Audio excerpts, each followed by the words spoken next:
한 주간 글로벌 기업들의 실적 변화를 체크해 볼 수 있는 어닝스 리비전 시간입니다. 저는 리서치 센터 퀀트 담당 애널리스트 유명가입니다. 지금부터 8월 3주차 이익 동향 시작하겠습니다.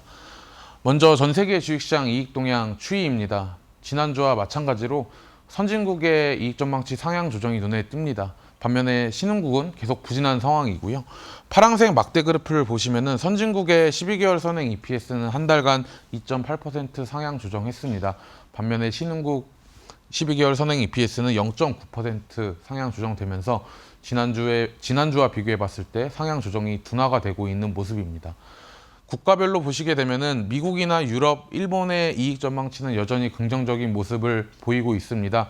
반면 중국이나 인도 그리고 인도네시아 신흥국에 속하는 나라들의 이익 전망치는 한 달간 마이너스 변화를 기록을 했고요.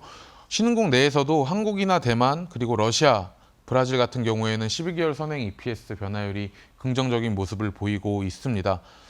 밸류에이션도 한번 짚고 넘어가겠습니다. 미국 시장의 경우에는 12개월 선행 PER이 21.6배 기록하면서 과거 평균 대비 여전히 높은 수준을 기록을 하고 있습니다. 대부분의 국가가 과거 평균 대비 높은 밸류에이션을 기록을 하고 있지만 최근 신흥국 주가가 부진하면서 밸류에이션이 많이 내려온 상황이고요. 신흥국 국가 내에서는 인도의 12개월 선행 PER이 22.7배로 과거 평균 대비 높은 수준을 기록을 하고 있습니다. 최근에 이익 전망치가 하향 조정이 지속이 되면서 PER이 높아진 모습을 확인하실 수가 있습니다. 선진국 업종별 이익 동향도 짚고 넘어가 보겠습니다. 여전히 선진국 섹터들의 12개월 선행 EPS 변화율은 긍정적인 모습을 보이고 있습니다. 소재, 에너지, 통신, 그리고 IT, 금융 업종의 이익 전망치는 한 달간 3% 이상 상향 조정이 된 모습을 보이고 있고, 반면 필수 소비재나 유틸리티는 상대적으로 이익 모멘텀이 부정적인 모습을 보이고 있습니다. 다음 페이지는 신흥국 업종별 이익 동향입니다. 선진국 업종별과 달라진 모습은 10개 업종 중에서 5개 업종의 이익 전망치가 하향 조정이 됐다는 부분입니다. 선진국과 대비해서 상대적으로 이익 모멘텀이 부진한 모습을 보이고 있고, 신흥국 내에서는 소재나 산업재 그리고 에너지, IT 업종의 이익 전망치는 긍정적인 반면에 오른쪽에 보시면은 경기 소비재, 통신, 유틸리티, 헬스케어와 같은 섹터들은 이익 전망치가 마이너스를 기록을 했습니다.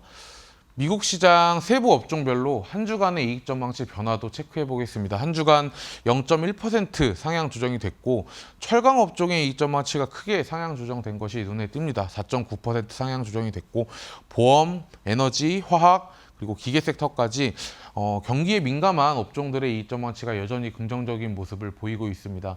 오른쪽 와보시면은 호텔 레저, 비철금속, 상사자본재, 그리고 운송, 자동차 섹터들은 상대적으로 12개월 선행 순이익 전망치 변화율이 한 주간 마이너스를 기록을 했습니다.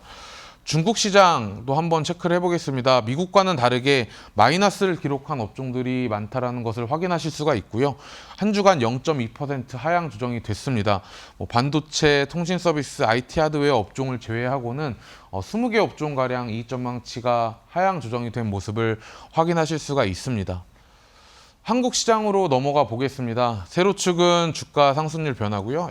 가로축은 이익 전망치 변화율입니다. 먼저 코스피가 위치한 곳을 보시면은 이익 전망치 변화율은 플러스를 기록을 하고 있지만 주가는 마이너스를 기록을 하면서 주가와 실적 간의 괴리가 점점 벌어지고 있는 상황을 확인하실 수가 있고, 반도체, 자동차, 통신 서비스, 증권 같은 섹터들도 이익 전망치 변화는 긍정적이지만 주가 상승률은 마이너스를 기록하는 그런 장세가 좀 펼쳐지고 있다라고 보시면 될 것 같습니다. 반면에 은행이나 보험, 화학, 디스플레이 같은 섹터들은 이익 전망치 변화도 플러스고 주가 상승률도 플러스인 섹터들이다라고 확인해 주시면 될 것 같습니다.